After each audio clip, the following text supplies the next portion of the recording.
पाकिस्तान और अफगानिस्तान की सीमा पर एक बार फिर युद्ध के मुहाने पर खड़ी दिखाई दे रही है।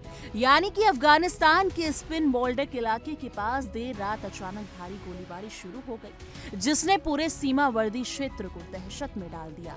यानी कि लगभग 10:30 पर शुरू हुई इस फायरिंग ने 4 घंटे तक पूरे इलाके को थर्रा कर रख दिया। तोपों की गड़गड़ाहट, मशीन गनों की आवाज और आसमान को चीरती गोलियों के बीच सैकड़ों आम नागरिक अपने घर छोड़कर जान बचाने के लिए सड़कों पर उतर आए। कई परिवार बच्चों को गोद में उठाए तो कई बुजुर्ग सहारों के साथ अंधेरों में ही पाकिस्तान और अफगान सीमा से दूर भागते नजर आए। इस भीषण झड़प के बाद कंधार में एक अस्पताल में 4 शव लाए गए हैं, जबकि कई लोग गंभीर रूप से घायल हैं। पाकिस्तान की ओर से भी 3 लोगों की घायल होने की खबर है। चंद घंटों की इस गोलीबारी ने एक बार फिर साफ कर दिया है कि सीमा पर शांति बेहद नाजुक और अस्थायी है। इस ताजा झड़प को लेकर दोनों देशों ने एक दूसरे पर आरोपों की बौछार कर दी है।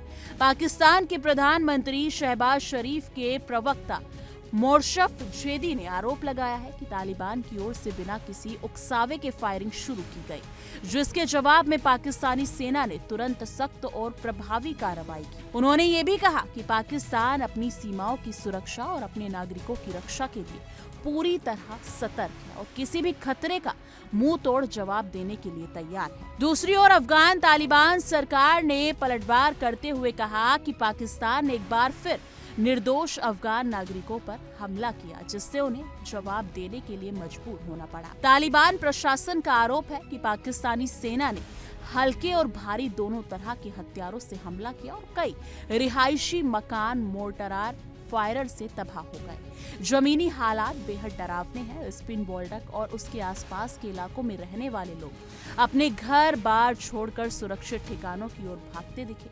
सोशल मीडिया पर सामने आई वीडियो में साफ देखा जा सकता है कि कैसे लोग अपने सामान के बिना ही सड़क पर भाग रहे हैं। कुछ वाहनों में ठूसे हुए नजर आए और कुछ पैदल ही सीमा से दूर जाने की कोशिश करते दिखाई दिए। प्रशासन की ओर से बनाई गई अस्थायी शिविरों में महिलाओं और बच्चों की संख्या सबसे ज्यादा बताई जा रही है।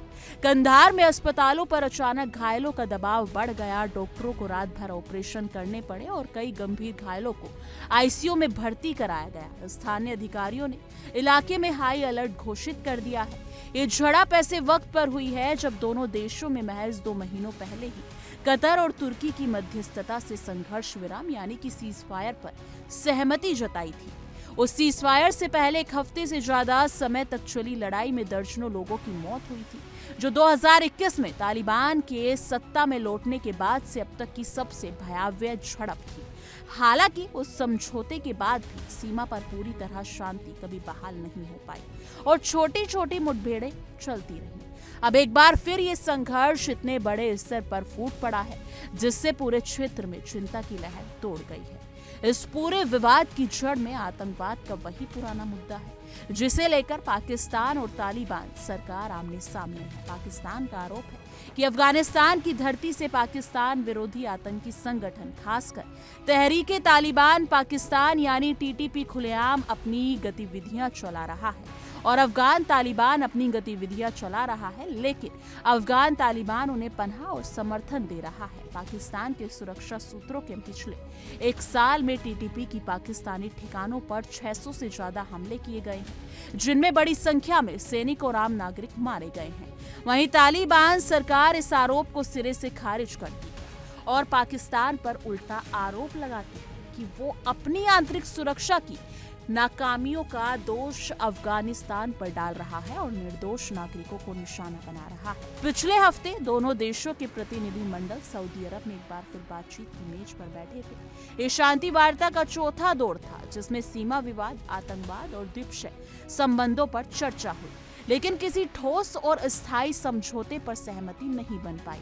हालांकि दोनों पक्षों ने औपचारिक रूप से यही कहा था कि वो सीज फायर को बनाए रखने पर सहमत है, लेकिन अब जिस तरह से गोलियां चली हैं उससे साफ है कि ये सहमति अब सिर्फ कागजों तक सीमित नहीं रह गई है। इस पूरे घटनाक्रम का असर सिर्फ पाकिस्तान और अफगानिस्तान तक सीमित नहीं है, बल्कि इसका असर प्रभाव पूरे दक्षिण एशिया की सुरक्षा पर पड़ता है। भारत भी इस स्थिति पर बारीकी से नजर बनाए हुए है, क्योंकि यही इलाका लंबे समय से आतंकवाद हथियारों की तस्करी और अवैध गतिविधियों का गढ़ रहा है।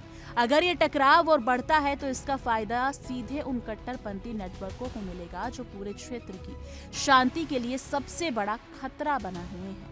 इतिहास गवाह है कि जब भी पाकिस्तान और उसके पड़ोसी देशों के बीच तनाव बढ़ता है, आतंकी गतिविधियों में इजाफा देखा गया है। सबसे दुखद और चिंताजनक पहलू ये है कि इन झड़पों की कीमत हमेशा आम नागरिकों को चुकानी पड़ती है। गोलियां सरकारें चलाती हैं, लेकिन अपने घर छोड़ने पर मजबूर बच्चे, महिलाएं और बुजुर्ग होते हैं। स्पिन बोल्डक से लेकर कंधार तक आज हजारों लोग डर के साए में जी रहे हैं। सवाल यही है, क्या ये टकराव यहीं थमेगा या फिर एक और बड़ी जंग की पटकथा लिखी जा चुकी है?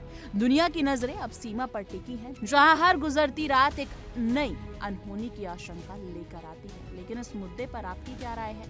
कमेंट सेक्शन में अपनी राय जरूर साझा कीजिए।